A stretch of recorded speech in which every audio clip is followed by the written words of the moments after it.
We are back to talk about tires. It is Tuesday, so it's tire day, and we're going to be talking about the tire choices for the Brazilian Grand Prix. We'll get a little bit on the circuit guide, but mostly we're going to stick to tire talk, as this has been a big point of contention, especially in the past two races. And if it's something you haven't been paying attention to, you should. And, it's one of the reasons the strategy drivers behind the Mexico Grand Prix, behind the United States Grand Prix. You see Lewis on these long stints, Max on these long stints. And now the McLarens are in these long stints, and I think that's going to play into the choices that were made. So let's get into the choices themselves. The nominated sets: C1, C2, C3. Haven't seen that in a little bit. So we've got the C1 hard white tips, the C2 medium yellows, and the C3 softs. And I'll actually go down straight to the... Let's go down straight to the actual infographic. I'll put it down in the description below if you want to grab it, download it. Even if you want to embed it, that'll be in the blog. If you want to grab that code and just throw it up on your social media, your website, whatever you want to do, steal it if you want.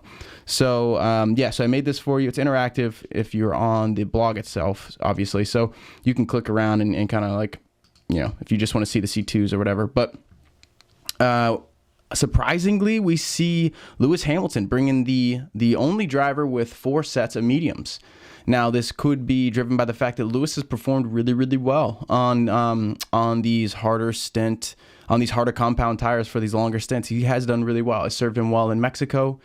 Served him fairly well in the United States. I think he would argue that it could have gone better, but given the circumstances, I'm sure he's going to be pretty happy with a P2 and taking home the 6th world title. So those tires really held him up. Would Max have gotten them had it not been for Magnussen's late double yellow? Maybe, probably, honestly. So I don't know. Again, Mercedes is a lot smarter than me. I don't think that he would have been able to hold him off, though. So technically, I don't know if this strategy paid off for the United States, but whatever. We'll just move on.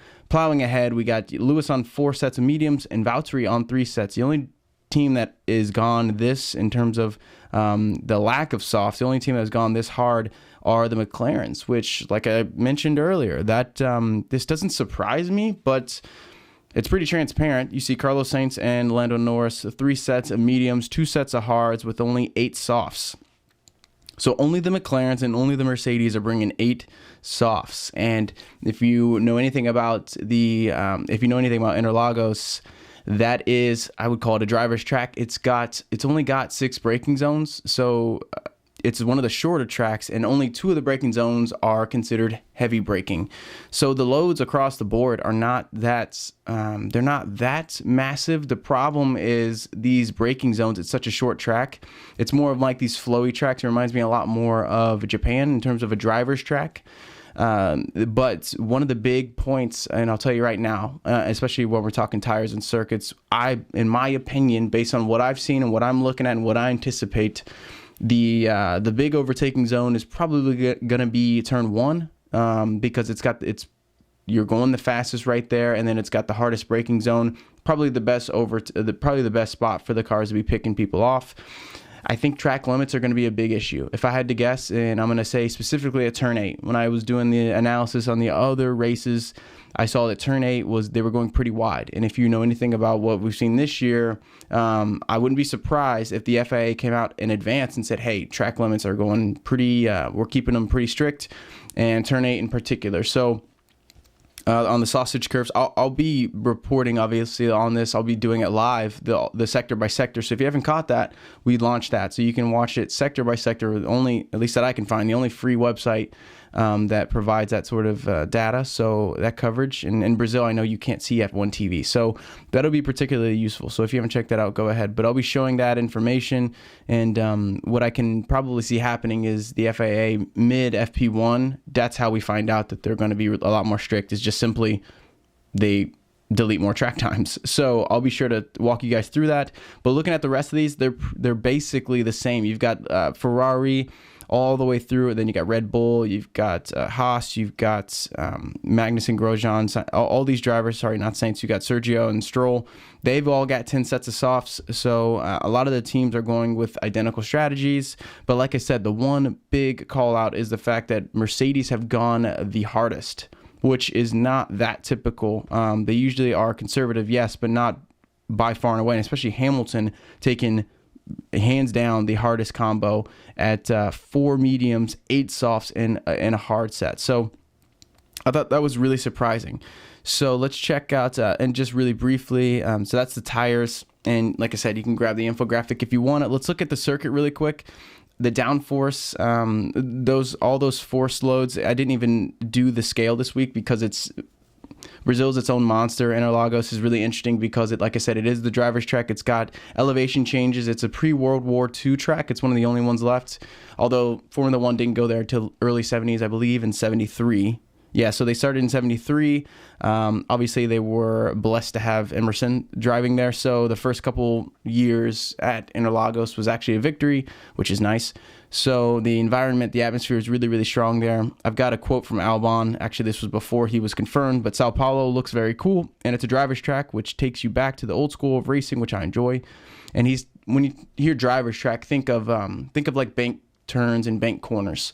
So that's really what people talk about when they say driver's track, and that's a lot of the pre-World War II tracks are like that.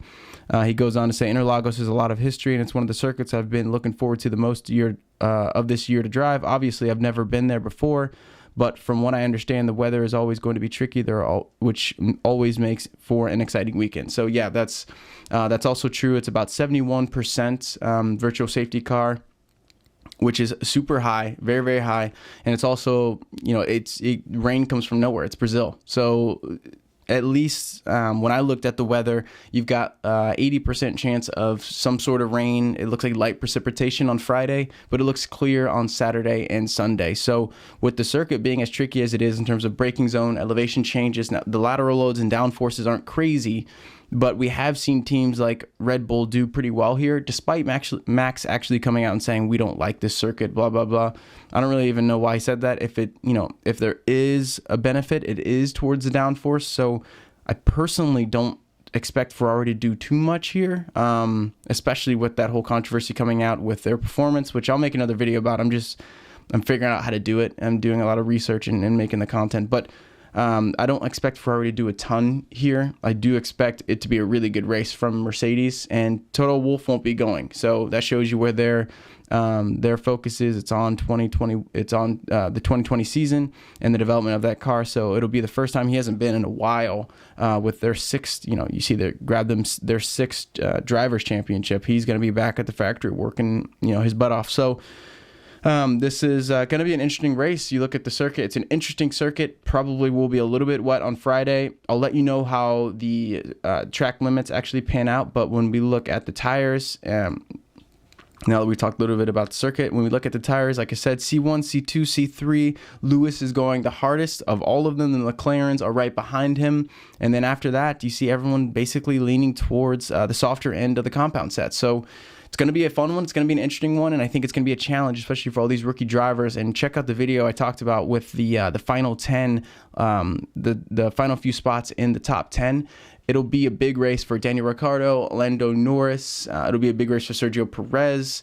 And it'll also be a big race if Hülkenberg can step up and grab some points. All these drivers in the hunt for P9, P10, and then anyone who's going to slip out to P11. That's going to be a big spot for them to squeeze in the top 10. So make sure to check out that video. I'll put the link in the description.